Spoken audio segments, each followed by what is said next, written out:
Okay, I've completely finished the metal part, Duracoating of the metal part of the shotgun over here, and all its little parts. And now I'm moving on to the stock, and this is the first time I've ever done this, so I decided, like Duracoat, to go get a kit. And I found not a Duracoat kit, even though they do have one, but I saw this one and it kind of caught my eye. I think it's Birchwood Casey, complete true oil gun stock finishing kit. By the way, I'm not really sure what kind of wood that is. I know it's probably a softer type wood. So anyway, I'm just going to follow the instructions that come with it. It's got the stain, the true oil, and the stock sheen and conditioner, and it comes with pretty much, I think, everything you need, all your different sandpapers you need. Basically, that's a napkin. I don't know what that's for. Anyway, and steel wool. I guess that's to put the stain on, maybe. I don't know. Anyway, comes with a set of instructions that are pretty thorough, and it actually covers more than just this product. It covers all their kit products, like bluing and this older style browning application and all that stuff. Anyway, looks like a pretty good, easy thing to do here. I read through the instructions last night, so probably what I'm going to do is read through them again and then kind of go through this step by step with you, and we'll just see how it turns out. I don't know. Anyway, that's the kit. I think the kit was, I think I bought it at a local store for around 15, 16, 17 maybe after tax, and that's about what it was on the internet. So anyway, we'll see how this one goes. Okay, so per the instructions, I know the camera's not going to be able to pick this up, but I can run through it real quick. It gives you the scenario with new wood or old wood, and I'm using old wood. I'm not making a new stock, so it's old. So basically you just blah blah blah, use paint stripper and paint thinner and whatever to take the old finish off. So that I've already did that. Then you go through and sand it down to I think it said for new wood down to 280, and then go over it with kind of polish it with light steel wool. So that was the prep I did.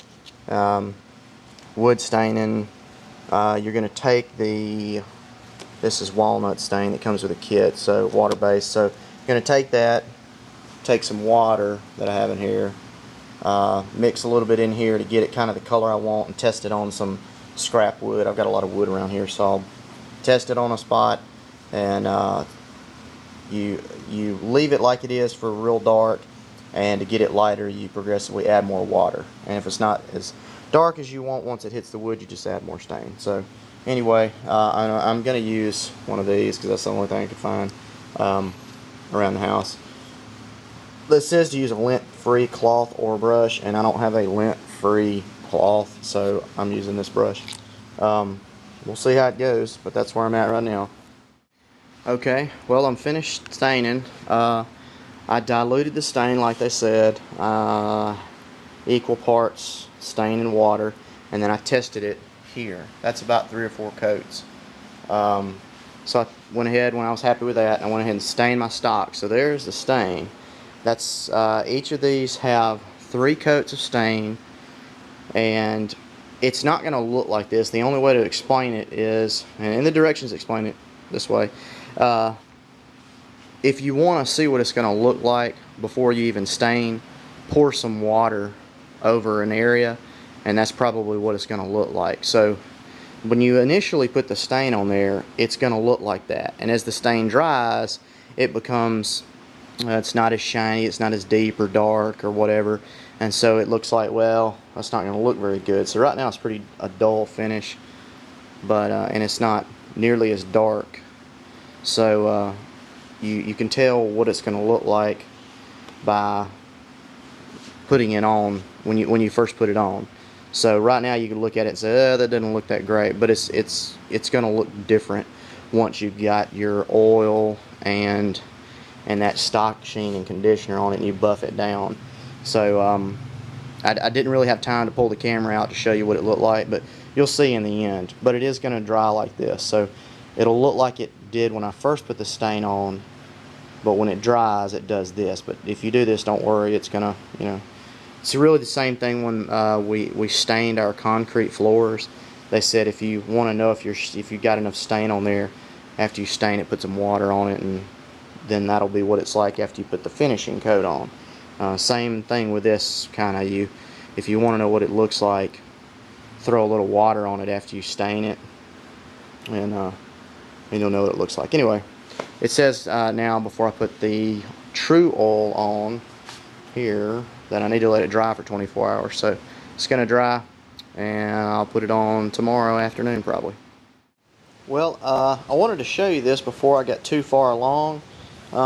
Basically, I think I'm 3 coats into this, and what you do is you put this True Oil on, and you have a container. You pour it out of here into a container a little bit at a time, and then you dip your finger in it, and you literally take your finger with it on there and make strokes back and forth, and then you dip it back in the container, make strokes again back and forth, and put a little bit on at the time.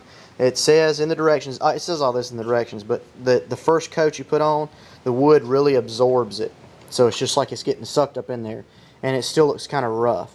And then you come back, and after every coat, after you wait, which the wait time is a couple of hours, and it says on there that some professionals prefer to leave overnight. So that's what I've been doing. Every day I will put a new coat on, let it dry overnight, then I come back the following day and I sand it real light with either fine steel wool or 400 to 600 grit sandpaper, and I just sand over where there's little runs and things, and then after that I'll blow it off with the shop air, which it doesn't say to do, but I do blow that off, and then I come back and I put some more, I dip some more on my finger, and then I put on another coat, and then I hang it and let it dry, and I'm hanging it pretty much like I did the Duracoat stuff, and that's what I do, and I'm probably going to do that. It doesn't specify how many coats, but just until you like it, and then on your final coat you just put it on real sparingly. And when you put this on, you're trying to put on enough to get a good coat, but not enough to where it's going to run. And I wish my camera could pick this up. I'll try. Ooh, actually it is picking it up. Okay, I'll try to point to it. This is a good example. You want to have a light source, and you kind of have to move back and forth like this to pick up where the runs are. And I had it sitting like this, and you can see where the line that I had running across here, it started easing down. It's like spraying Windex on glass and watching it run down. Your paint's running. So you can see when I run the light over it, see that line right here? That's where the paint was, the True Oil was here, and it was, the stock was hanging like this, and the True Oil ran down and it eventually stopped and hardened. But that's it, you can see it right there.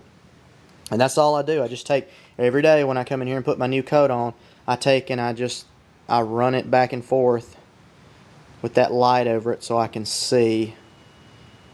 See, you can see that run mark. That's what you're looking for. It says runs and streaks, but I hadn't really seen a streak yet. But anyway, that's the process.